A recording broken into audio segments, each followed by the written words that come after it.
Okay. Hey, what's up, everybody? Welcome back to Conversations in Pop Culture, and we are back in the saddle once again for another season. And I do want to remind everybody that this episode is brought to you by my friend Preston Poulter, who, if you go to his website, pocketjackcomics.com, you could actually read some comic books for free and download them if you sign up for his email list, as well as this is brought to you by my eBay store. And everybody who buys from my eBay store can actually get a copy of one of Preston's books because he graciously sent them to me for free. So every order gets one of these things.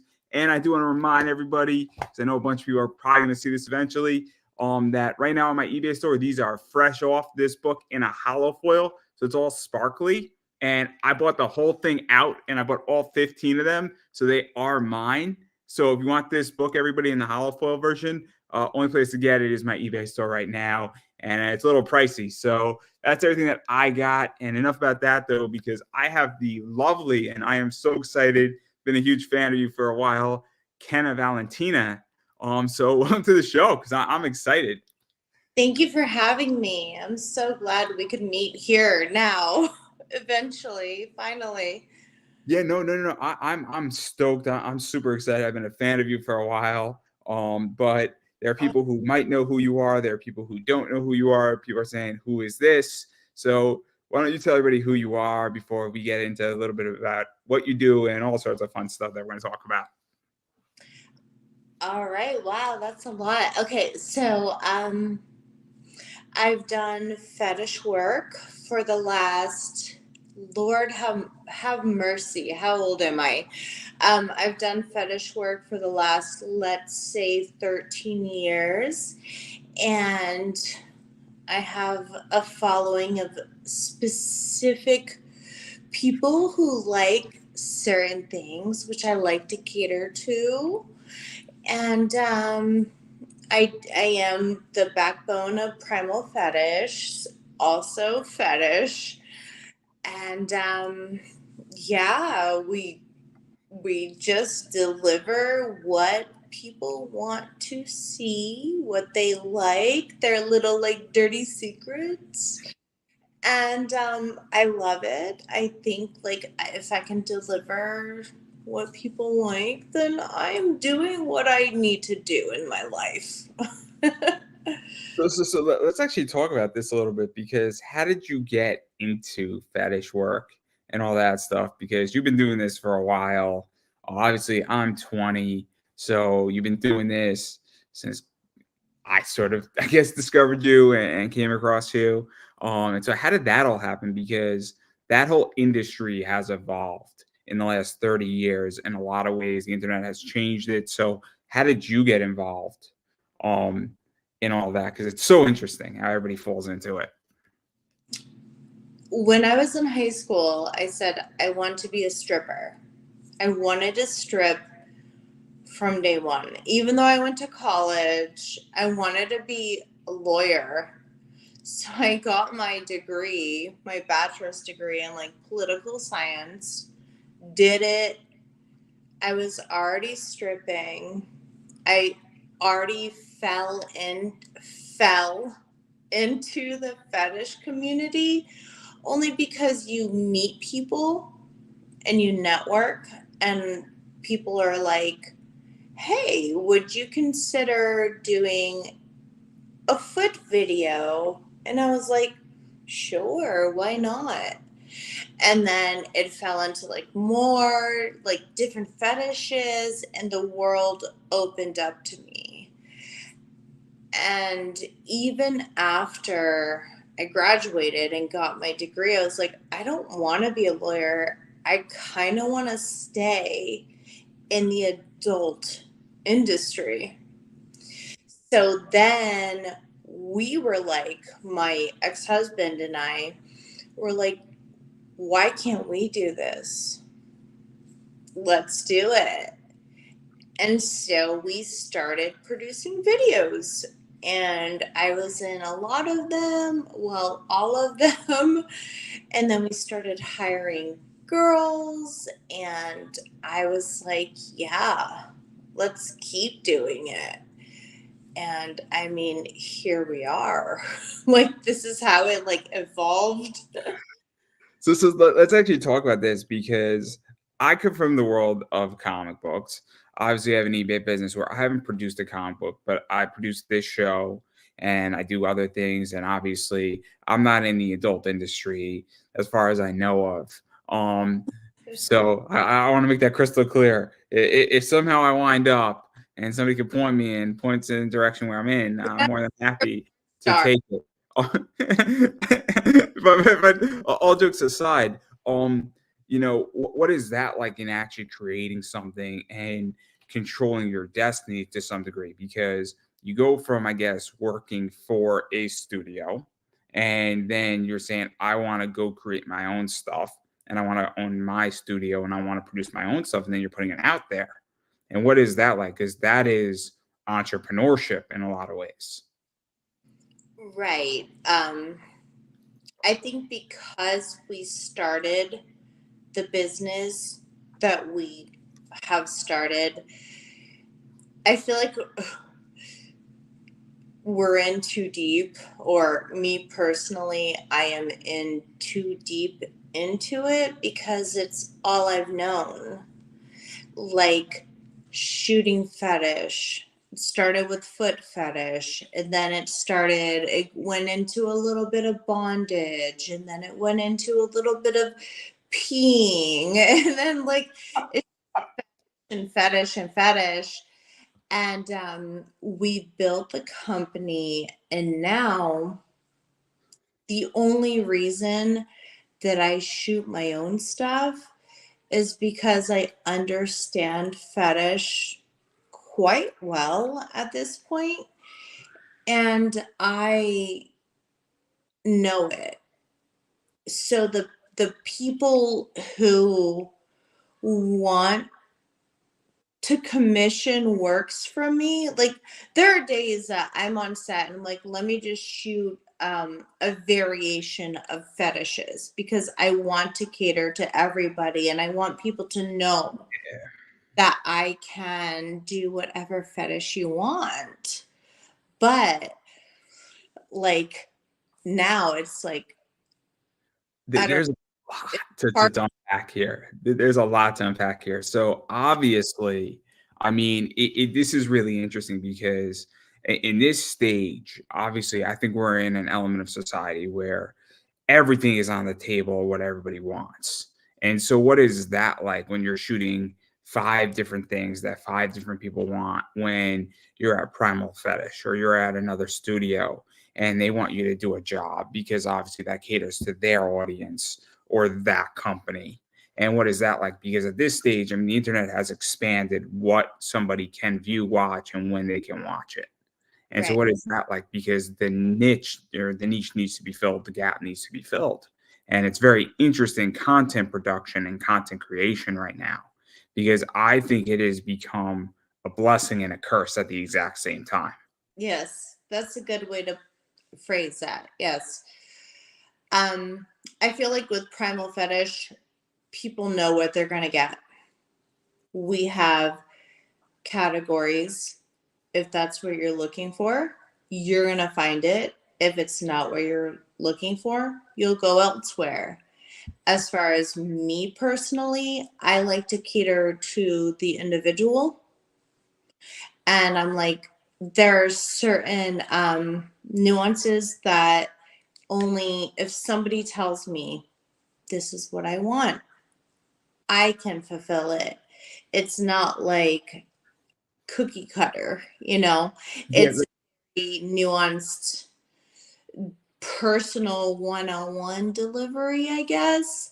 And so that is what I like. I like to talk to the person and know what they want specifically. you're touching on something really interesting. Sorry for interrupting you, but I think it's a really interesting point because at the beginning of COVID, and I think I said it like 200 times on my show, I said the future is going to be dictated by three things, on demand, big libraries, and customization. I think that is the future of media. I'm an investor in certain media companies, and one of the main reasons why I'm an investor in certain ones is they have huge libraries where they have hundreds, if not millions, of hours of content. And so, what is that like for you though? Because you're doing a lot of custom work. And I don't think it's just your industry. I view a lot of comic artists at cons doing Mhm. commissions, and I've gotten pieces commissioned and from some of my favorite artists. And sometimes they're if they're doing something for free, I don't really have a choice on what they do. But Right. if I'm paying $275 or $500 or $1,000, I want it a certain way. And so Right. what is that like? Because that is a big, big business right now. And I think people for the first time are getting the ability to be the director. And it's not, and to even go into another industry, there's a lot of custom wrestling, like WWE type wrestling, that people also are paying $500 for a match because they want two women to wrestle in a particular way, do a bunch of chain wrestle or do suplexes or make it a fun match. And so, what is that like for you? Because it's a big business, but it's also, obviously filling a gap. And so, what is that whole thing? Because that's a whole different thing that didn't exist 30 years ago. Um, I have shot custom wrestling for a fair amount of companies, and they have their clientele. They love it. They know the producer who shoots the custom wrestling. They know what they're getting. They deliver what their fans want. And I've always loved shooting wrestling. We shoot wrestling also, and it's boy girl, not girl girl. So it's like it's just so niche, you know what I mean? So like what me personally is giving somebody exactly what you want, what you specifically as a human being. I am not banging out content just for the sake of it. Like, what do you want?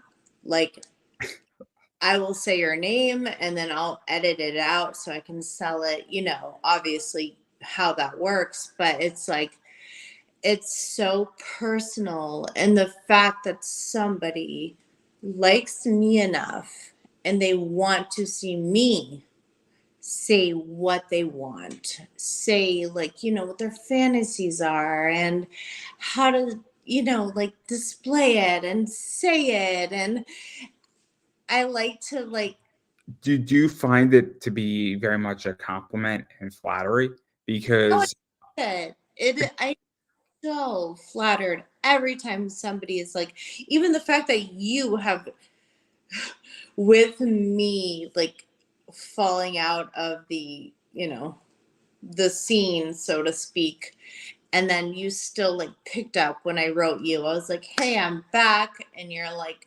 great. Love it. It's so flattering, and it's like you like the way maybe I speak to you, or how I display a fetish, or how I just it's I take every single email personally. Like I love it. I'm like, oh my God, they love me and they want me. Let's actually talk about this because I am flattered. Obviously, I have a sponsor. I've had sponsors in the past, and I have people who said, "Hey, I'm going to go buy you a coffee. I'm going to go take care of you. It is you've been good to me. Let me take care of you. Let me send you my comic for free. Let me Mhm. send you a care package." Because nobody has to do anything, but it's very nice and it's appreciated when somebody wants to, go out of their way to make sure that I am taken care of and I'm addressed for my time, or when somebody's a sponsor that they feel comfortable and that they find what I do valuable or potentially for their audience. Obviously, I have other business arrangements with my eBay business, obviously with one of my sponsors as well, and it's very flattering. And so, but the thing is that, I mean, do you feel though that also that you've been doing it for 13 years and you have a brand and you have a reputation? Because that's the other thing too, is that from my understanding, and I'm a lot more newer than other people per se, but there are scammers out there in your industry, for lack of a better word. I mean, I know Jen Thomas, and she runs Session Girls, and she just recently put up a scammer section on Session Girls. I think there's two or three, women wrestlers out there who have been known to be scammers. And I'm sure there's a lot more. And so obviously, the fact that people want to work with you and hire you for a custom and pay for a custom, there's obviously trust. You have a reputation. They like what you do. And they also feel that they're not going to be screwed. Because I hate to say this, everybody's been screwed in some fashion in life and everybody's been scammed. And if you haven't been scammed, I'm just going to say it, just wait for it. It will happen. I promise you, I will take that bet every day against somebody. I So guarantee you, like, scammers are out there. I do makeup, obviously, and I live in Vegas, and I was doing a show, a Michael Jackson show, where I did Michael Jackson's makeup, and it was fantastic. The show, like, at the last day I watched it, and it was beautiful, but they still scammed me out of money at the last two makeups. Like, they didn't pay me, and I was like, you know what, you you you got to know when to fold them, hold them, walk away, like the. So it's like, we're gonna get scammed no matter what, but sometimes it's just like, more often than not, I think personally, most people are genuine. Like, you contacting me and then me getting back to you after so many years, and I'm like, cuz I'm having a life, and you have life, and like, it's like, hey, sorry, I'm back. I'm real. I promise you I'm not going to scam you, because I don't want to get scammed either. But sometimes it happens. But yeah, I generally, like, people are genuine. I would like to think maybe I'm an optimist, but like, I think most people are genuine. I don't know, but there's a lot of scammers out there too. I don't know. I just know that the industry I'm in, and also maybe I'm jaded because when you go through a pretty business expansion, more problems Jaded. occur without a doubt. Where when you go from 0 to 60, and in the last 9 months, I've dealt with more problems in my business and more dishonest buyers on eBay than I've ever dealt with before. And I don't know if they were always there, but the volume increased, so naturally everything else increases. So if Mhm. you go from selling 6 items to selling 60 items in a month, you're going to have statistically more problems. It's just the law of numbers. So Right. I could be jaded where I think that it could be that things will eventually settle down. Also, I understand when something looks too good to be true. I've had that situation where when you know it's bad and you're like, this isn't going to end well, usually there's a good chance that it won't end well. But I'm also of the position where if I want to participate in society, if I lose collectively every 10 years 2 grand on scams, it sucks, but maybe that's the price of just being part of society. Yeah. I don't know. I Where that it's the cost of doing business, really.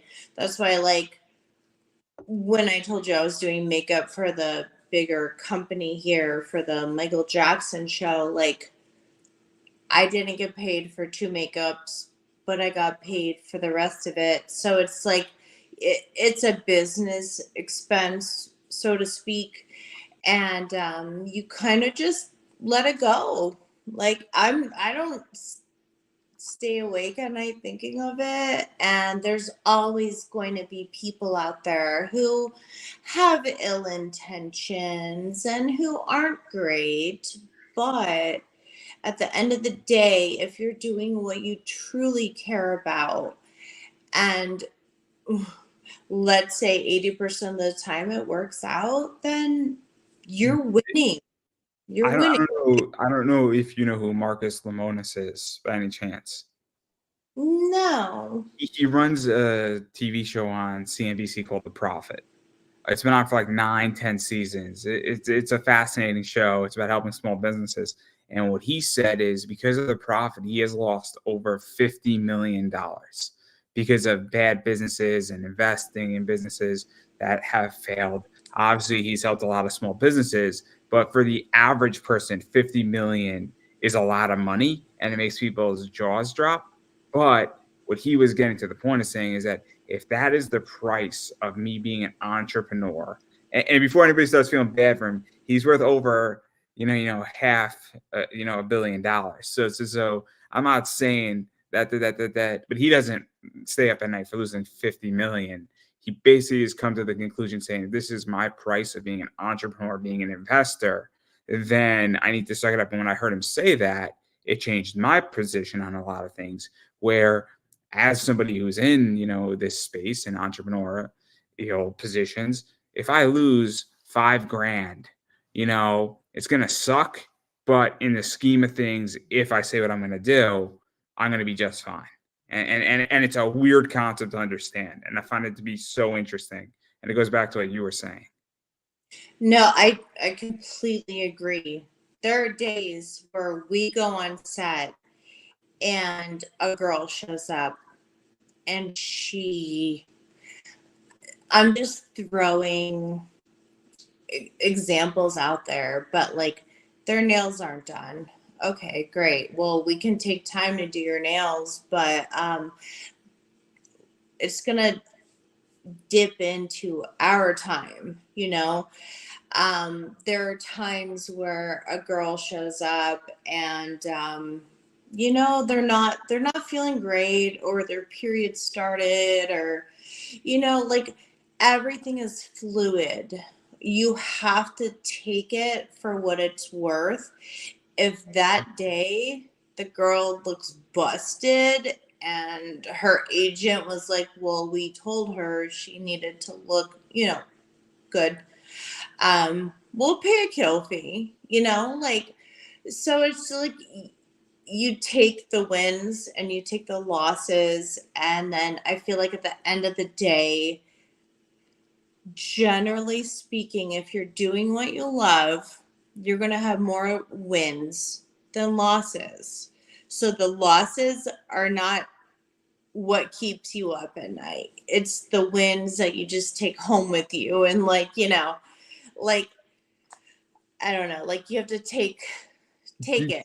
Like, do, you, do you also feel, though, that because obviously you work in a studio position, but then you also have your own stuff too, that obviously it's divergent incomes in a lot of ways. You have other things I think you could fall on as well, where it's a little bit different. I feel that if you only have one income stream and then you're taking a loss on that. So obviously in my eBay business, and I relate everything back to that, that is not my primary breadwinner. That is an additional position.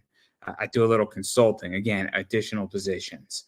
right. My day job is my day job, and that comes first. And it just so happens that everything around me sort of fits in perfectly. It's one of those weird things where it just works. And I purposely set it up that way. Or maybe I fell into setting up that way. I don't know. But what is, because I feel like that also helps sometimes, is that if you know that, great, this didn't work this way, but I have B, C, and D working for me, it's a little bit different, because that's how I view my life in certain elements. Is that cool? Today didn't work at my job, but my investments are working, my comic book business and That's collectibles business is working, exactly, and my podcast is doing fine. So that's it's a weird thing, but continue. Sorry, I'm no, interrupting. exactly how I feel, like how I view it. Like my job is primal fetish. Like that is my main income. And I also do editing and all the behind the scenes. I was over there today cuz we shot yesterday. And so I went there today and I got the room ready for the next girl to show up, and we just like I'm like a maid essentially. And then like I got the house ready and the girl's going to show up tomorrow, and then like that is my main source of income. But when I do my stuff, my personal stuff, that is, I feel like what you're saying as far as like your side hustle, so to speak, like if we have the main thing, great. The side hustle is the additional thing. And for me, the side hustle is like my personal what I enjoy, but I gotta keep my shit going, as far as promo fetish. Like I have to. Like that's my real job. But like the Kenna stuff, my store and like my clips. Yeah, we're gonna talk about that. So it's Let, you know let, let's actually talk about this because this is what I think is interesting. So obviously, my day job and the podcast and my eBay store and that stuff are two separate entities where they don't cross for the most part. Elements cross over. I mean, technically, I probably shouldn't be running a business. It's in my contract, but they hired me knowing full well, so I'm not really worried about that. But all jokes aside, again, my podcast and my eBay are more aligned with each other and they help each other out. But this show and my eBay store don't help my day job out. But with you, I feel like obviously you've been building a brand for 13 years, and that obviously bleeds into Primal Fetish. But then Primal Fetish also bleeds out into your side hustle, but they're also separate. But it's also all under where I view it very differently. And then tell me to shut up at any given point. But I view Kenna Valentina as an umbrella that obviously touches upon a bunch of different companies. And those companies operate individually and separate from each other, but it's still your brand. Where if I see you in something that is not yours, I still know I'm getting a quality product because you put out a quality product. Does that make any sense? no, that totally makes sense. Like if I shoot for anybody and they tag me, obviously, um, I love one of my good friends. She is local here in Vegas with me, and I met her when I was 23, when I was a young ass bitch, and we're still very good friends to this day. And I shoot with her on occasion, and there have been times where she's like, "Hey, can you do camera for me? I'll pay you." And I'll just go to her house and do camera for her. Like the community, like the adult community, like if we're close, which a lot of us are very close, um, I'm like, yeah, don't even pay me. Like, I'm like, we'll go to lunch later, like, so it is like the amount of people, it's mind blowing. I didn't know all the years shooting with her. The people who write me are like, I love what you do on her site, on her site, on her site. And I'm like, well, shit. Like, she just shot my best friend, like my bestie, here at my house. I'm like, she was literally just shooting my best friend at my house, pissing on my floor. And I'm like, totally, why not? And I'm like, we're so close. So I don't even, I feel like I digress, but like, it is like cyclical. Like it kind of goes around. Like it's like, yeah, I'll do camera for you, and yes, your fans love me, and now I want to shoot for you some more because they love. She shoots what I don't shoot for myself, so I'm putting out there through her what people like that I don't typically shoot, So it's a beautiful circle. And then to jump to the other side, and this is the stuff that I think is interesting. And obviously, you have your own stuff, and obviously, that is on Clips for Sale. Are you on? I Want Clips. I don't know if you're on there, but I know I you're on Vids. I know that. I am on I'm on everything, but I am now that I'm starting back into my thing, I am so beyond technologically challenged that I have to like retrain myself to do all these things. Like, I'm like learning how to edit on my phone now versus where I used to do it on a camera. And I have editing software that I know, like for Primal Fetish, when I edit for Primal, I'm totally versed in it. But now shooting my stuff, I'm learning how to edit on my phone. It's a learning curve. And so I'm like apologizing. I'm like, I'm so sorry. I'm going to get back to you. It takes forever to render, it takes forever to upload. I am like a novice basically at this So point. this is interesting because I don't think people realize how much effort goes into production of anything. Oh, I'll break down this show, and this show doesn't get edited for the most part. Obviously we're live, and then when I re-upload it, unless there's a real issue that I need to edit, in something. But I used to edit interviews, and I used to edit audio. Took like an hour interview, took like 3.5 oh, hours to edit. And you take an hour and a half interview, you bring it down to 45 minutes with the correct pauses and dramatics and things of that nature, and then also inserting pauses for sometimes. I mean, some of it's really, really well done editing, but people would never know. They're like, oh, that interview was really good, man. I'm like, yeah, because I added 20 pauses into it. no, legit. It's like there are times where like I'll read a script, I memorize it. When I am shooting, I did the most basic video the other day. And to me, it wasn't perfect enough. And I did it 4 times over. So now I'm like, I need it to be perfect. I get obsessive and then I get a little crazy. I'm like, I need to do it again. It's not perfect. I missed one phrase. Let me do it again. And then I memorize it. But at the same time, I'm like, I didn't say one thing. So the editing aspect of it is, yeah, normally I could just shoot it straight through, which I did 4 times in a row, but each time wasn't perfect enough. So now I need to just like clip it around and make sure that I get everything in it. And it's, yeah, the edit.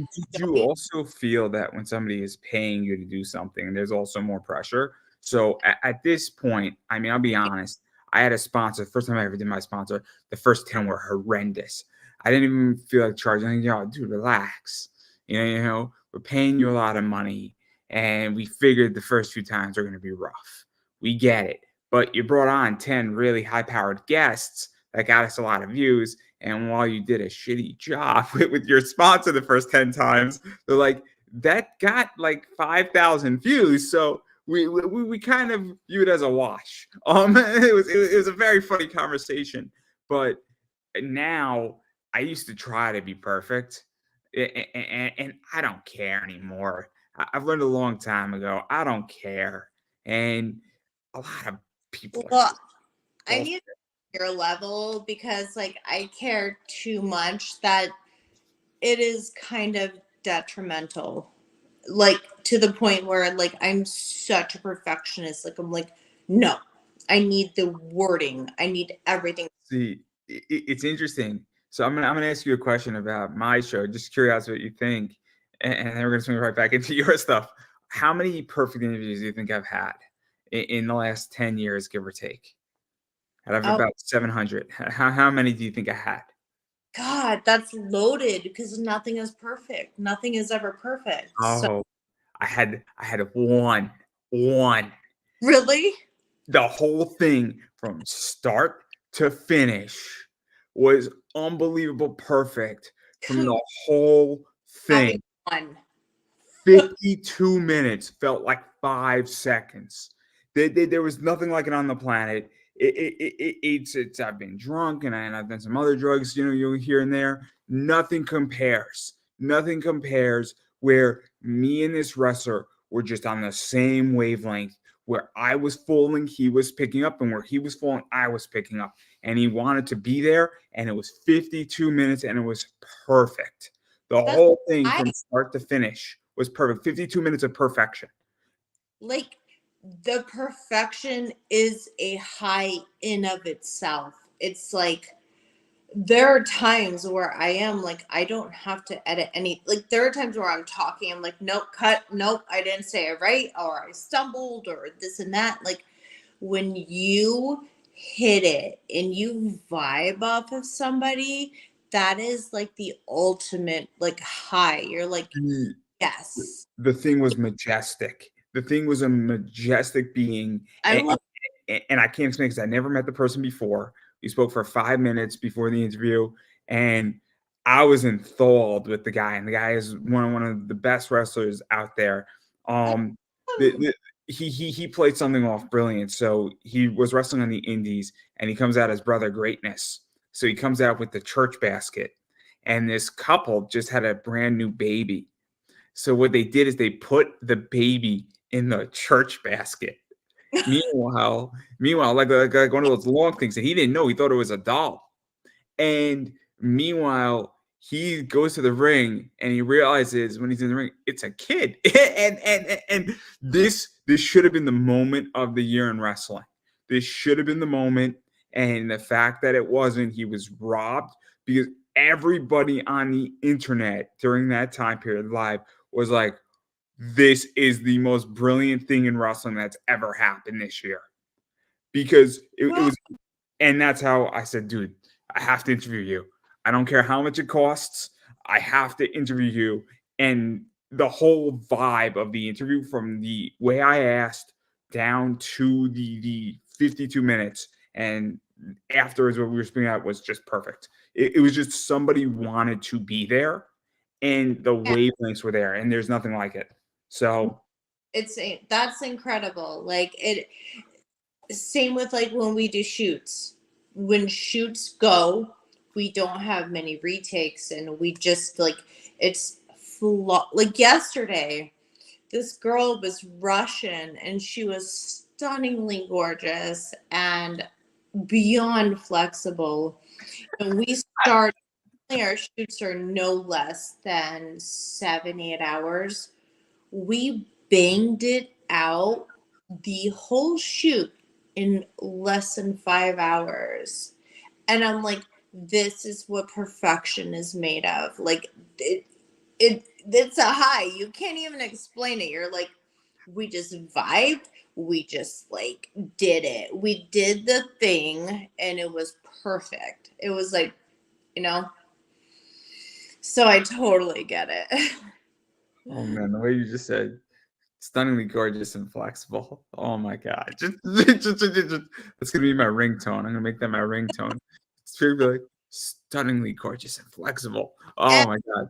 she is Russian, and in my spare time, I like to learn some Russian phrases because my cat, I like to yell at her in Russian, like call her a fat cat. And so I was actually honing my Russian skills with her.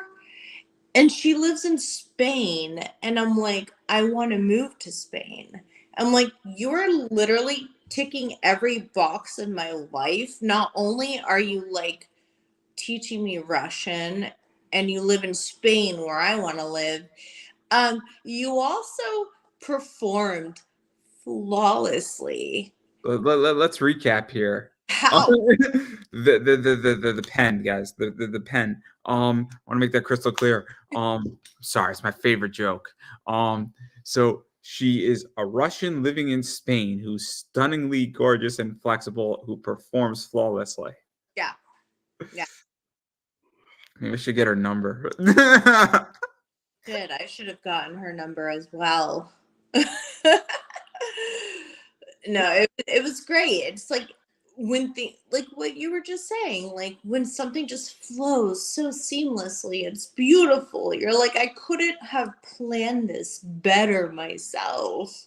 Because when you plan something, it normally doesn't go right. But when it goes well, forget it. You're like, how is this possible? I love it. I love it. I am speechless, everybody. No. I got plenty of words. I got plenty of words left. So many things I could say, so many things I am choosing not to. So many things I could say about this whole thing. I am still stuck at a Russian living in Spain who is stunningly gorgeous and flexible. I am stuck at that level. But Well, anyway. it'll come out kind of soon, I think. What would you say? What'd you With say? that video will, I think it'll come out relatively soon on Primal Fetish, but I told her, I was like, you you make me want to go back to yoga, the membership that I pay for that I never go to. I'm like, you make me want to go to yoga. And it was just like, I don't know, it just vibed. It was so nice, and she was great. We shot her for 2 days, and you know, things like that really make your day great. You're like, this is why I'm doing what I'm doing, you know? Yeah, no, I get it. When I have a good interview, I get it. I get it. When I have a good interview or I have a fun interview or I'm punching way above my weight, way above. I know when I am punching above my weight and I am treated like an equal. It is fun. And I've learned that the interview does not need to be perfect because at least I'm at the table. At least I'm at the table and I brought plenty of people to my table too. Um, and I really enjoy bringing people who are just starting out. They're like, "Oh, I have 100 followers on Instagram. You want to interview me?" I'm like, "Yeah, I do." You're like, "Why?" It's great. It's absolutely wonderful. But I digress on that. I want to talk about your stuff though, and especially because you have a clips for sale store, you Mhm. have a bunch of other stuff, and obviously you do custom stuff. And my understanding is that everybody does customs differently, where some people put that stuff out afterwards and it becomes public content, maybe with a few edits here or there. And then other people also just harbor a custom, and a custom is a custom and it's not for the general public. But what is that like to shoot your own stuff, both things that were asked for and things that you say, hey, look, I just need to have a piece of content because it's an interesting sale, in my opinion, where if it's a custom and then you're releasing to the general public, I don't know. You're Oh, back. I lost you. Oh, I wasn't saying anything. I was saying basically about customs is that and your clip for sales store. What is that like? Because I think you shoot both content that maybe people didn't ask for, and then you also have customs up there that are then edited with like a name bleeped out or a 30-second, I guess, patch. That might be a good way to put it. Yeah, typically, I don't take that many customs only because sometimes they're so nuanced that I would rather shoot a video that may cater to a certain fetish versus like the um the pressure that people I put. want you to do this, and I want you to turn left at this angle, and then have a drop shadow over there, and then make lightning shoot out of your eyes, and then eat a Yeah, like yeah. like, how about I shoot an array of stuff and then you can choose what you like, what you don't like. You don't have to buy it, but if you want to buy it, like, but I do like customs sometimes because it's like, This is interesting, actually, and sorry to cut you off, but obviously, I mean, I've had discussions with people on interview levels. So I primarily play in four sectors. I usually play in cosplayers, voice actors, wrestlers, and comic writers and artists. And I take more of a direct and maybe this is a bad analogy to use right now, but I'm gonna use it anyway. There are two types of weapons. There's a sniper rifle, which is a precision point, thing where you're mhm, trying to hit one target and that's your objective, or you take a shotgun approach where you don't know what you want to hit, but there's 5 birds there, and you can hit Ladder. one, and you only need to hit one. And if you hit all 5, great. Look, But I I got think it in a little bit. I think though that there's merit to both.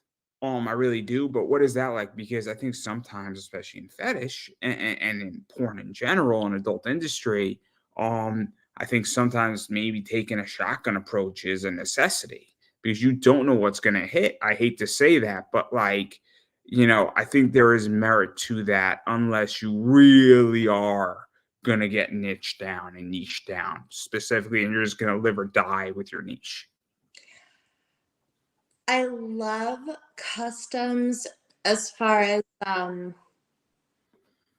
there are things sometimes when people write me and I'm like, I would have never thought of that.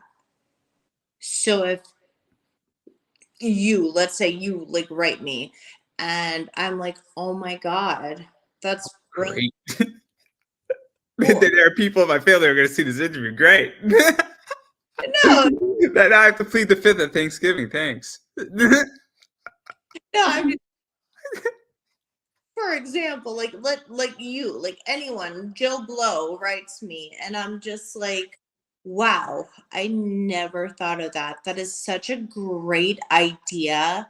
Cause I'm old school. Like I write everything in a note. I have a notebook, pages and pages, and I have notes on my phone, pages and pages. Like I will go through on shoot days and I will pick 5 things. I'm like, I'm going to shoot this variety today.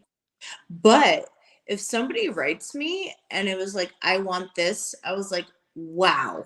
In all my pages of ideas, I never thought of that. Like, that's genius. Like, that's great.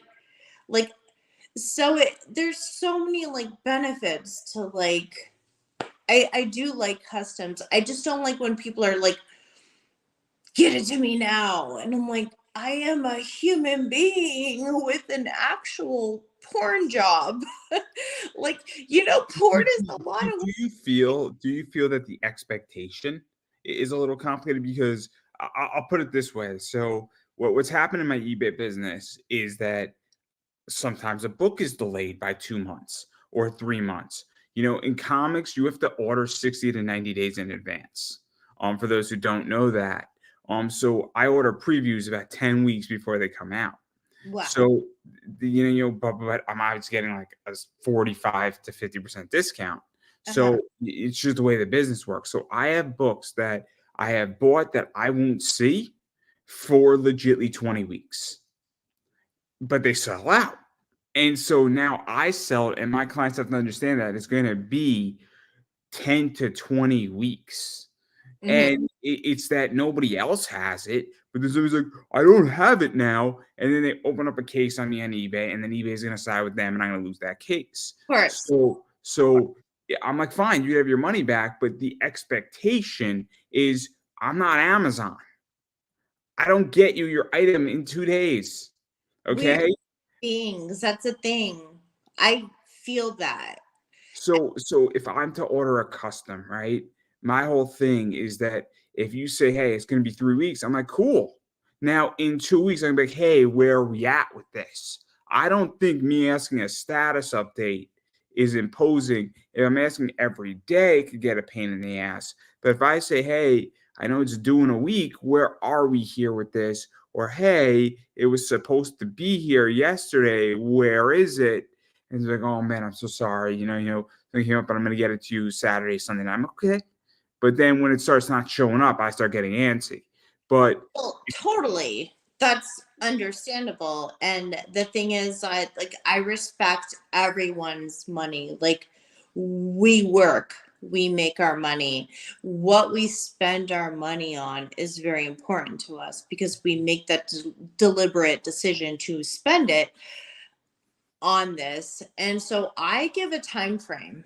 Like I say, I will shoot it I typically try to do less than a 2-week turnaround, but with my shoot schedule with primal.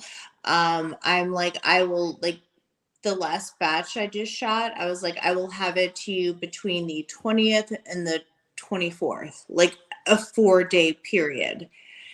And I totally, like, this guy that I shot the custom for, he sent me a sad face. And I did a little like preview for him. I was like, "Hi, I'm shooting your custom." I didn't even send it to him. I totally just got so wrapped up, and I was like, today was the 4 day mark, so I'm not late. But I sent him the little video, like, "Hey, I'm shooting your video today," like, and I'm like, all I have to do is like edit it on my stupid ass phone that I'm still getting used to. And do I tell the person, like, "Hey, I'm an idiot, I'm trying to learn technology right now," I tell my clients all the time, I'm like, hey, something happened in my life. I'm sorry, deal with it. And they got a problem. I'm like, great. That's I, a you problem. It's not a me problem. I'm so like not avoiding you, and it is still within the time frame. But I did shoot the videos saying, like, I am shooting your custom and here it is. I'm like, in it right now. But yeah, like, the pressure sometimes, because no one wants to get taken advantage of. Nobody wants to send money and then be like, "Wow, I was scammed." That's a shitty feeling. I would never want to put anyone through that, and I don't want anyone to think that I'm doing that. But at the same time, I'm a little busy sometimes. So that's why I'm iffy with custom sometimes, because I'm like, I can't deliver, like, I'm not a robot. And I am also I think technologically challenged. I think expectations in our society have gone whack. I really do. I really do. We Um, want gratification. We want to Oh, click. I mean, it's insane in which so I look at a sponsor, right? It's this instant gratification position. I just had Sasha Nakamoto on. She is a VCam AI thing on StreamMate, and she's their spokesperson for hentai.com. Amazing interview, trippy interview. I approach a sponsor and they're like, oh, you don't have the views. And I'm like, but you got to realize that my stuff gets content, it gets views over time, but they want 10,000 views today. And I'm like, great, here's a show for you to be on. They're like, oh, we can't get on that show. So you want to come on my show, or you want to sponsor a show that has 10,000 views, but they're going to charge you $1,000 and they're going to keep you up there till you get the 10,000 views, and then they're going to shift out the sponsor. Or you could pay me $5 for a live read that'll stay in permanently, and you're not going to necessarily get your 10,000 views off the bat, but all of a sudden at the end of the year you're going to have 600 views on this thing. Like, what do you want to pay for, and when do you want your viewership? And Yeah. it's insane, and I think everybody's out of whack on it. I really do, because I don't think people understand that if you want 10, 100, 200,000 views, you got to buy that, and it's expensive. They want 10,000 views on for a live read for $5.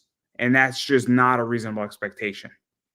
So you have to buy views. I didn't even know No, that. no, no, no. It's not a buying of a view. It's if my sponsor is a live read, he Oh, knows how many views I get.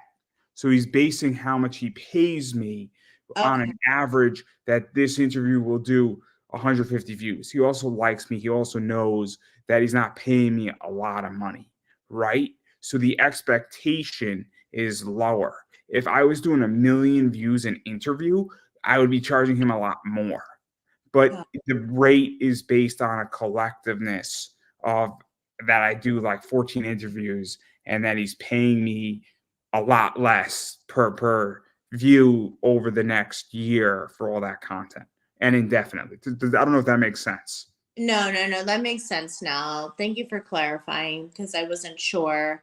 Also, So like all these people who say, "Oh, you don't have the views," they want a show that does 10,000 plays on it within a day, but they want to pay $5 for their live read to get that audience. So they want a podcast that does 10,000, 20, 100,000 views, but they Hmm. don't want to pay the money to be on that. Because if you do 100,000 views, you're not going to charge $5 for a live read, because you're going to charge more like $300 for a live read, or 1,000, because your audience is much larger. So that's the expectations are not there, because I get views over time. I don't get views in the now. Which I have a different mentality, because again, I believe in big libraries. But enough about me. I mean, I just think that if I hit you up for a custom and I expect you to do it in a day, that is an unreasonable expectation. If I expect you to do it in a month, that's a reasonable expectation. Right. Like, and you obviously have an awareness of like me being a human and like life and whatnot, because you have the same issues. You're like, hey, I have a job, I have other things I need to do. So it's like you understand that you don't just like pop out of bed and like, let me just like to make a video right now because I need to memorize a script, I need to like edit it, I need to blah blah blah blah. But it's like I do guarantee a certain time frame, which I like that you respect as well. And yeah, some guys don't, and they think you just wake up like, I don't know, just let me shoot a video right now, knowing everything you want. Did you also feel though that, obviously, I think most people understand that if somebody has a 9 to 5 job, what that looks like.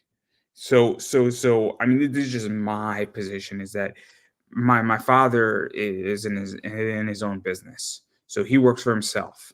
Mhm. So somebody thinks he can just take off from work. Not how it works. Just No, because he could not go in on a Monday, or he go in at 10 o'clock to his office and at 9 o'clock, doesn't mean he could take off from work. Now, some days there's nothing going on. Just like some days in my job, there's nothing going on in my 9 to 5 job. Sometimes, a team is behind and you have 4 hours, and me and the team are just bullshitting. Me and my coworkers are just bullshitting, talking about sports and nothing else. Or we're just all playing games on our computer. But that's what I think is also happening, is that you don't have a traditional 9 to 5 job. No, no, no offense. No offense. no, And it's for true. You're speaking truth. And it is, sometimes I'm like, I wish I had a 9 to 5 because I would have more structure. Our shoot schedule, we're working around every girl's schedule because girls are shooting with other people. Next week, I'm shooting 6 days straight. This week, I have, out of 7 days, I have 2 days off. So, like, I have like 5 days, but it's broken up. I have a doctor's appointment tomorrow. So, I have to like go to set late. So, it's all like nothing is structured. And so, for me to pick up my Kenna shooting, I am working around multiple models, primal fetish. Like, it's like there's nothing. So I'm like, if I'm like a week late with a custom, which I try not to be, but it's like you have to understand that it's like everybody has a schedule, like it's I think what it is that I think people don't understand. I think people are just not considerate, and I think people are just not in business. well, I'm in business, and shit happens in business. I got to get my books out to people that they ordered it when they come in. I have to keep moving forward. Obviously, I book people. I get that shit happens. You know, yeah, I'm scheduling 3 or 4 people a week on my show. So I understand what's people's time. I understand commitments. I understand that, hey, this person is having a bad day. They're running late. Can I move you up ahead? But like, yeah, of course. I'm like, free anytime. Or, hey, I'm going to be 20 minutes late. I was like, oh, dude, don't worry about it. Shit happens. I get it. Where somebody, hey, man, I was letting you know I'm going to be 25 minutes late, I'm sorry, but you're going to have to deal with this. And then other people, you know what it is? If I know something's not happening, it's not going to happen and we're good. So it is what it is. But I'll say this very nicely. Also, people sometimes are just not socially adept. Yep. I won't go on to the soapbox, but yes. I'm fortunate enough that I'm very socially adept. My I, friends my friends got a socially adept education from me. Um, they were not socially adept, and they are now. So some are. Sometimes it's nice to keep people in check because, like, I have a potty mouth and I'm being very, like, civil, but it's like, what the fuck, bitch? Like, what do you think I am, a robot? You know what I mean? Like, I give me a goddamn break. So I totally I think it's all right to keep people in check. I I think it's complicated though when somebody's don't want to paying you. disrespect people's time, but also you want to respect the lack of time because sometimes we don't have enough time in a day, you Yeah, know. yeah, yeah, yeah, yeah. I work 25 hours in a 24-hour day. Um, It's um, easy to do. Um, I mean, Mark Cuban says it really well. Where the only resource the most valuable resource to me right now is my time. Mhm. Um, and this is, I mean, I have a rule now, and I haven't publicly said it, but you get 2 shots at coming on my show. If you fuck up the first time, you fuck up the second time, the third time, it's gonna be $50 for you to get on my show because you wasted my time the first 2 times. You're 'Cause you not have so much time. you took up 2 interview slots. So I'll use you as an example. Let's say you canceled this one and totally forgot, and then you forgot the second time. I would say, cool, this is our third interview. Like that's what it is in my book because I can't just find another replacement on short notice. And not you didn't do that. I want to make that crystal clear. But Oh no. The that minute I committed to your show, I committed. I said yes. Tell me that the details. the, Because when I the, say yes, I mean yes. the When I point I'm getting at is that some people don't understand that, where you have now taken up another person's spot, right. where I don't have a problem finding guests. In the next, I could book this show for the next 10 years in about a month if I wanted to. Yeah. Because it's crazy. I mean, more people need interviews now than ever before. I am purposely picking and vetting every single guest. I am very selective. I have gotten about 10 requests this month alone, and I've Well, taken thanks one. for having me. Oh, I mean, I wanted to have you on, but again, I kind of asked you. You reached out to me, and then I asked you. But the point that I'm getting at is that I select who's on my show.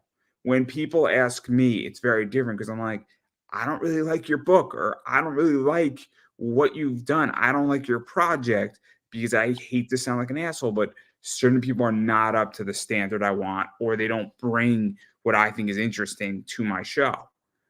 There's been somebody who has only 100 Instagram followers, but he did 2 awesome cosplays. And Mhm. I was like, you're brand new. I know you only have 3 or 4 cosplays, but I think you're beyond talented and I'm interested in talking to you. And everyone's like, yo, why did you reach out to me? Like you've had this person and this person who's had 50,000, 100,000, followers on Instagram. I'm like, I find your cosplay to be interesting. But it's like, yeah, man, I'll be on there. Because again, it's just respect the time. Yeah. But I digress. So off topic. It's I terrible. know. I do get it. Like time is so precious and valuable and I wish I had more and I if I could like deliver more I would, but you know, I was born a human, so that's all I got. I do want to touch upon one more piece of things, I guess, Okay. before I let you get out of here, because I actually think it's really relevant right now. It may be 2 things actually. But obviously one of the things, and I think everybody's guilty of doing this at some point, is that Obviously, adult content can be regularly watched for free. I hate to say it, it is very much some of it's put out by performers, and that is perfectly fine on their accounts. Obviously, some of it is not put out. Some of it is put out by studios. Some of it is clipped out as well into a montage of clips with the hope of funneling down. I'm not going to explain funnelytics, everybody. That is Friday night show. If you would like to join me, no. You should read ClickFunnels books. Russell Brunson's book is great on that.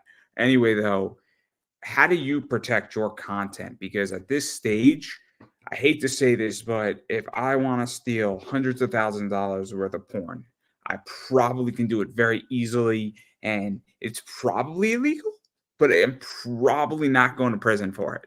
Um, I mean, It is illegal, but also you're not going to go to prison. We have somebody that we pay who goes, she spends about a couple hours a day doing anti-pirating. Like every website she finds our stuff on, she just Googles it. She does it for me as well, Primal and Kenna.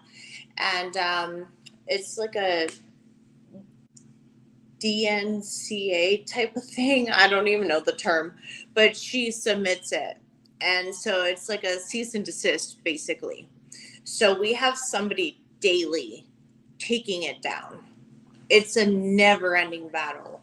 Like, we're pirated daily.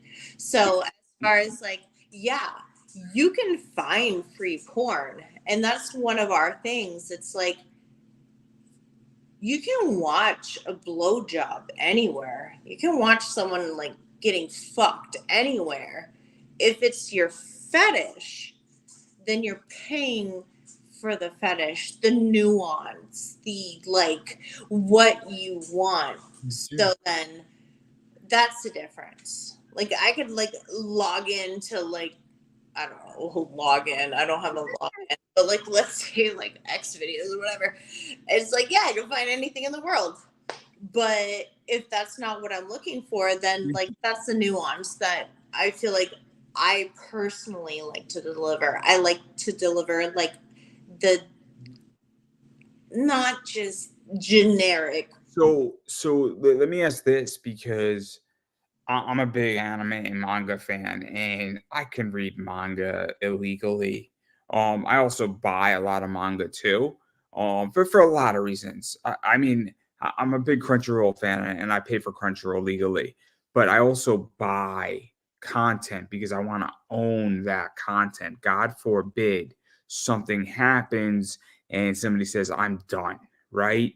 And they take all their shit down, and I don't have a copy of it, digital, physical, whatever it is. So, like, and even tabling the adult stuff, like, there's certain animes, there's certain comic books, there's certain mangas that I want a physical copy of. Because if I have a physical copy, something where I have a digital copy saved on a hard drive, you can't take that away from me, even if you want to. No offense. Once I have a paid downloaded copy onto my computer, You own it. You I bought have that. it, you own it. I mean, I own the copy. I don't technically own the content. But It's like going old school buying a DVD. It's like, well, it's my DVD now. I can watch the video whenever I want. Like let's get like primitive here.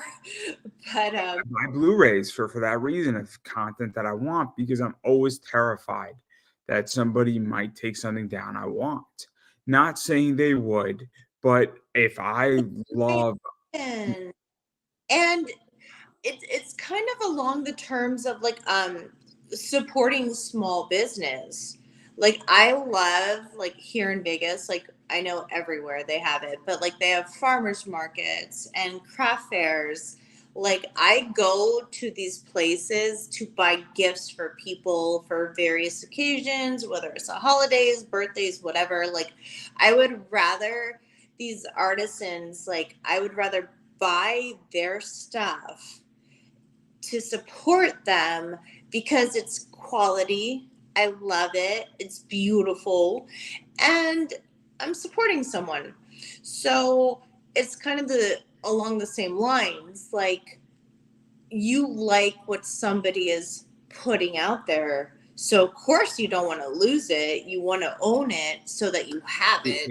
It's interesting that you touch upon that because I'll throw something out where let's say you like an adult star, a porn star, a fetish star, whatever they are, a Yeah. wrestler, a fetish wrestler. I don't whatever how everybody And defines it is up to them. Um, and you can get their content for free, or you can buy their content. I mean, there gets a point where don't you want to be supportive? I mean, because if you don't support something, it tends to disappear. I mean, if everybody took your content, paid for it once, and then there was a big exchange, then I'll buy this one, John will buy that one, Tom will buy that one, and they all traded versus all of them buying the clip individually, all of a sudden, I mean, you made some money, but it might not be lucrative anymore. It might not make economic sense for you. And then you say, you know what it is? I enjoyed what I did. It's great that it's out there, but it's time to do something else that will make me money. I mean, it sounds weird. Like I'm fortunate enough with this that this is a research arm for my eBay business. So it is kind of built into that. And also to run this is only 240 bucks a year.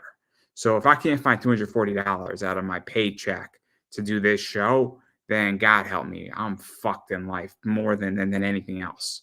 But that's what I never understand is that why, if you like something you find value, why wouldn't you want to support it? like clips, typically it's $1 a minute ish. Um, it's like why wouldn't you? Like guys, girls, whoever likes to partake in the adult, if you we're all different, we all have different voices, we all have different takes on our fetishes or who we want to cater to, or it's like why wouldn't you want to just buy it? Because it's not like I don't do findom, like I don't do like the financial domination. I think that's a little like me personally, not shitting on it, but I'm not going to like. It can be tricky. It can be tricky because a good findom, I've obviously had conversations with people. She needs to know what she's doing. Because as somebody who is an investor and as somebody who No, deals continue. with a lot of money. Oh, I don't know. Are you telling me to shut up? Because if you are, I'm more than happy to. I'll surrender. No. But as somebody who obviously invests a lot of money, takes care of his money, runs a business, spends a lot of money, and just did it, you can't. You have to understand from my perspective. If you are a findom and you want to go to the next level, that you need to know when to cut off. I guess your cash pig. I don't know what the term is, but you need to know when to cut them off so they don't fuck up their life. Because it's kind of like you could kill the cow, or do you want to milk the cow? I don't know if you just heard what I said. We cut out, but we were talking about findom. My point is that if you don't know what you're doing, you could either kill the cow, which means great, you got a lot of money and you killed your cow and you got 120 bucks and the cow cost 100. Cool. You made money, but your cow's dead. Or you can milk it and have it there for 10 years and slowly sell the milk and you'll make $150. But guess what? The cow is still fucking alive and it's not fucked up. And it's a very tricky thing. And it can be very dangerous. It's not my forte personally. It's not my thing. Like I feel like I value everybody's money. We all make our money. We all struggle or not struggle, whatever. It's ours to spend how we want it. It is, in my opinion, not my job or my business to get money out of someone where I'm not delivering. It's like, oh, well, here's a clip that I would sell for $10. Like, I'm going to charge you 100. That's not my business. Like, that is to me, like, it's exorbitant, like it's to me, I'm like robbing someone. You know what I mean? Like if I met, I find it weird. I find it weird. I find that I don't understand that. I enjoy spending money and utilizing money, but okay, like I find that weird. Like yeah, I can't explain. Like it's off putting, and it kind of like it doesn't freak me out, but like I find it weird, and I don't get it. I I don't could get it. I like try like I couldn't do it. Like y- you buy what you get. Do you feel that for you it's just something that you're not comfortable doing and that it's not your cup of tea and there's other ways how to make money? So It, for me as a business, I won't sell a crotchless comic. So there's people who do comics where the bottom half of the female is exposed, and that just is weird to me, right? I don't have a problem with somebody else selling it, but I won't sell that product. I'll sell a topless cover, but I find like this is a little weird, and I'm obviously a straight, male, and I find that just to be weird. I don't find it to like conceptually. I'm like, why? Just this is now not becoming art. It is becoming X-rated. It's not becoming suggestive or sexy. It's becoming oh, X-rated. So aspect of it, like you're not comfortable with that. That yeah, makes yeah, yeah. Yeah, that's exactly what it is that I just don't feel comfortable selling certain sense. products. I'm not comfortable with like I have a 10-minute video. I charge 10, 11 bucks. Like normally if it like let's say it's 10 minutes and 25 seconds, I'll do $11. Just like I'm not gonna charge $100 for a 10-minute video. To me, I am not entitled to someone's money like that. Like, it's not my brand. I don't like that, and I don't like to. I don't know. It, I respect time and money. We all need to respect time and money, but I'm not going to. If I met a dude and he's like, "I love you so much," and here's whatever. I'm like, okay, thank you so much. I never would ask for You it. you feel that a tip is different than charging an exuberant amount of money. So if my sponsor Preston said, "Hey, Andrew, you did a really good job, and that video got 30,000 views. I want to, buy you an extra few coffees this month." Like that to me is different. And I might just say, "Oh, dude, don't worry about it. We made a deal. You know that averagely I do X. If I do more, it's just beneficial." Yeah, Versus I would probably decline it, say, no, I'm going to make sure you're taken care of. But like the point, or if you feel inclined, just why don't you just send me like a few books of yours or something yeah, along those lines. But like if somebody wants to tip me, it's different than if they already paid for a sponsor and I exceeded beyond what was agreed to. I made the deal with us, because if I didn't exceed and I charged you $35 and I only delivered 25, you made the deal with me, and I would hope you would honor that. right, So it goes both ways where, but yeah, most times my deals are in the middle, and I usually deliver what I charge. yeah, Yeah. exactly. That's how I feel. And I mean, like, I was a stripper. Like, when I was in high school, I'm like, I want to be a stripper. That's what I wanted to do. And there are days like in the club, it's like a guy buys a dance. Or on occasion, a guy was like, here's $100 for one dance because I feel generous. Because when I go to the club, like a strip club, I'm like, I want to give the girl all the money, but that's me because it makes me happy. And also I know what it's like to like be a stripper. Like that is your decision. I would never be like, you owe me $100 for one dance. It's like, no, you owe me the dance amount. If you want to give me more, fair enough.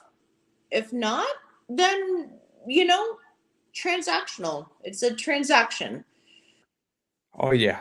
I agree. I agree. I like transactional relationships a So lot more. More.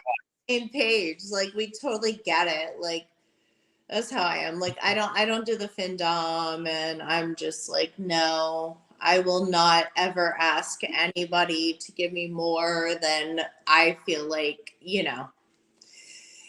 is warranted, so to speak. No. I get it. I get it. I was speaking to somebody, and she called me a cash king, and I was like, okay, okay. And I'm like, it was a very very fun conversation. She gave me some good investment advice though, and she was I kind of mean, right. So those girls, I'm sure they're making a lot more than I am, but it is not what I'm. no, I It, don't know though. I don't know it's not. where.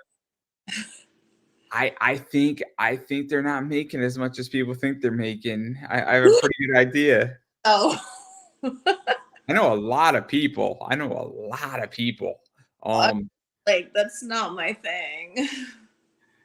the reason why I don't think they're making as much because I think their lifestyles don't match what they're bringing in. Meaning that they're spending it all and not investing it all.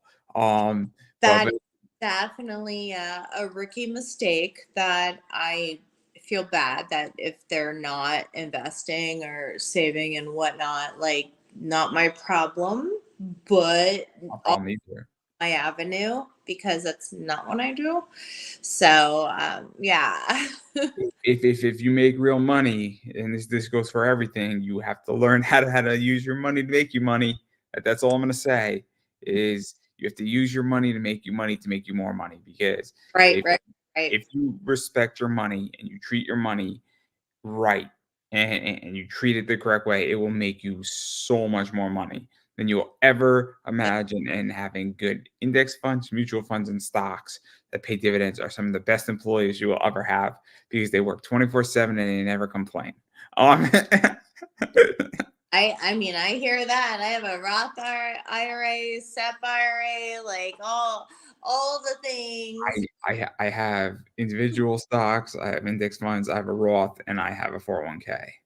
And See, like we don't gotta scam people. I feel like it's a scam. Like it's kind of like give me more money. It's like I can't do that. I can't in good conscience like be like give me more than this video is my time. I'm going to spend 30 minutes doing my makeup. I usually go to the set because I have dogs, so I can't shoot at my house.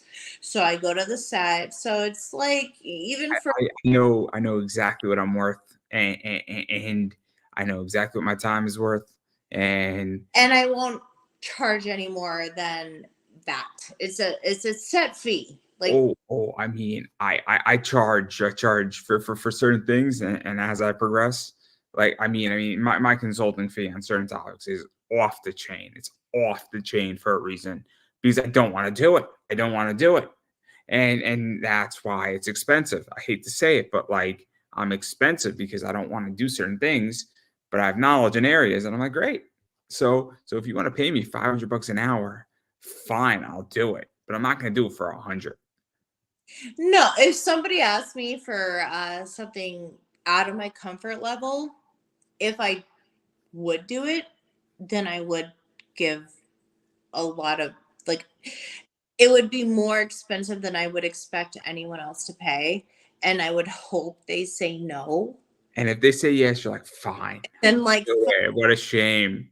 I'm it. stuck now having to do this thing, getting paid triple what I would normally charge. Oh, what a crisis. And then okay, yeah, I'll do it. And then sometimes I'm like, no, no, just no, I can't. But sometimes I'm like, for the right amount, but more often than not, like people won't, they won't. And I'm like, good, because I didn't want to do it to begin with. And But my then phone is about to die, so I don't want to lose connection, and I don't want you to think like I shorted out on you. so at that point, I mean, we could talk for a while, but I'll let you get out of here. But before you do, I do want to give you a chance to promote yourself because I know you got a lot of stuff. I know you got clips for sales, many vids, some other stuff. I think you're coming on to OnlyFans, social medias, all that fun stuff. Yeah, I mean, I'm so behind the times. I'm like, yeah, I'm starting OnlyFans all of a sudden when it's been around forever. But I'm just Kenna Valentina, and it's on my Twitter, Kenna Valentina. We typically, us adult people, are shadow banned, so you have to like get, like click a certain button to find the porn people, but I have links to everything on Twitter and we're good. And then, as far as I'm concerned about everything that I do, and I'm going to keep saying that you got to support people that you want to see more of their content. That includes people in comics, people in entertainment, adult industry, artists, writers, movies, whatever Right. you want to support. You need to support it if you want to see more of it, and that means you actually have to open up your wallet. It's a new concept, guys. This is a wallet, and it's called opening it up. It's a new concept. I recommend everybody doing it. There's Yeah. also something called a digital wallet that you can open up on your phone too. So it's not that hard. But anyway, a dollar goes a long way. A dollar goes a long way. It's a- But anyway, obviously about me, I am Pop Anime Comics on X/Twitter, Instagram on Pop Anime Comics, Facebook on Pop Anime Comics, YouTube on Pop Anime Comics. I got a lot of content out there, guys. I got like 1,200 videos on YouTube. And I cannot promise you will get smarter. I can assure you, though, that you will be entertained throughout my countless interviews, and a bunch of interviews and a bunch of secret interviews are coming in 2024. I'm releasing anywhere from 15 to about 23 new videos a week. So there's a lot of content that comes out, and you never know who's coming on my show, and you never know who's going to be here. And there's been some very interesting people who've been on my show. So the Bushwhackers have been on, Sasha Nakamoto's been on, Leva Bates has been on, bunch of voice actors have been on. So it's a wild ride. So that's all I'm gonna say on that point. And yeah, and then just as far as supporting me, eBay, Pop Anime Comics Collectibles, all that is out there. It's in the description down below. And I'm gonna give you the final word. Me? Yeah. Are you talking to me? Yeah, you can have the final word.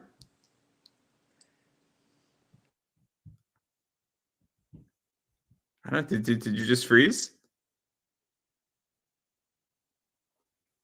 Oh no, I think she just froze. You can have the final word. I mean, do you want the final word?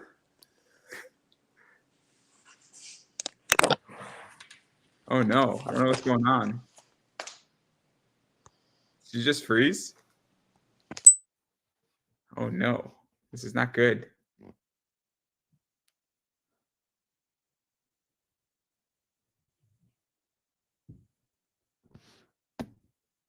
I think she just froze. Or her phone just died. I'm not too sure which.